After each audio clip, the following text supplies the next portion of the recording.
অন্তর্বর্তী সরকারের অধীনে আসছে ত্রয়োদশ জাতীয় সংসদ নির্বাচন। ইতিমধ্যে এ নিয়ে কাজ শুরু করেছে নির্বাচন কমিশন। বিশেষ করে ভোটার তালিকা হালনাগাদের মাঠ পর্যায়ের কাজ শেষ হয়েছে। তাই নির্বাচনকে সামনে রেখে তরুণ ভোটারদের দলে ফেরাতে মরিয়া বিএনপি। বিএনপির ভারপ্রাপ্ত চেয়ারম্যান তারেক রহমানের নির্দেশনা অনুযায়ী এই কর্মসূচি নিয়েছে দলটি। বিএনপির নেতারা বলছেন, জুলাই অভ্যুত্থানে হাসিনা সরকারের পতনের নেতৃত্বে ছিলেন তরুণরা। শেখ হাসিনার শাসনামলে প্রহসনের নির্বাচনে তারা ভোটাধিকার প্রয়োগ করতে পারেনি। সব মিলিয়ে এসব কারণে তরুণদের আকৃষ্ট করতেই এমন কর্মসূচির সিদ্ধান্ত।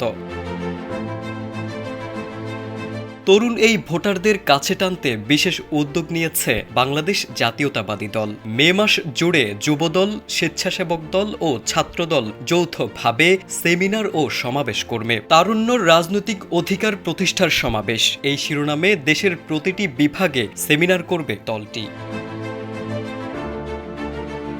এর আগেও ২০২৩ সালে একই সংগঠনের ব্যানারে তারুণ্যর সমাবেশ হয়। ওই সময় আয়োজনের শুরু থেকেই তৎকালীন ক্ষমতাসীন দল ও প্রশাসনের বাধার মুখে পড়ে বিএনপি, কিন্তু এবার আয়োজন হচ্ছে বাধাহীন। তরুণ ভোটারদের দলে নিতে বিভিন্ন কৌশলে কাজ করে যাচ্ছে বিএনপি। দলটির অঙ্গ সংগঠনের বাইরে যেসব তরুণ রয়েছেন যারা বিএনপি কিংবা রাজনৈতিক কোনো দলের সাথে সম্পৃক্ত নয়, তাদের সেমিনার ও সমাবেশে আনার উপর বেশি গুরুত্ব দেওয়া হচ্ছে। এছাড়া অন্য যে কোনো প্ল্যাটফর্মে যারা ভালো করছেন তাদেরও আনা হচ্ছে। এর মধ্যে সাংবাদিক, ডাক্তার, ইঞ্জিনিয়ার সহ বিভিন্ন পেশার তরুণদের সম্পৃক্ত করার জন্য বেশি গুরুত্ব দিচ্ছে দলটি।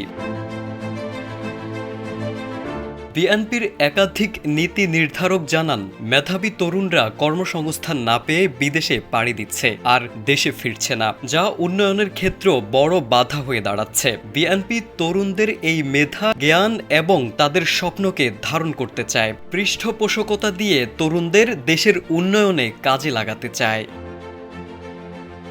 তারেক আজিজ, সময়ের আলো।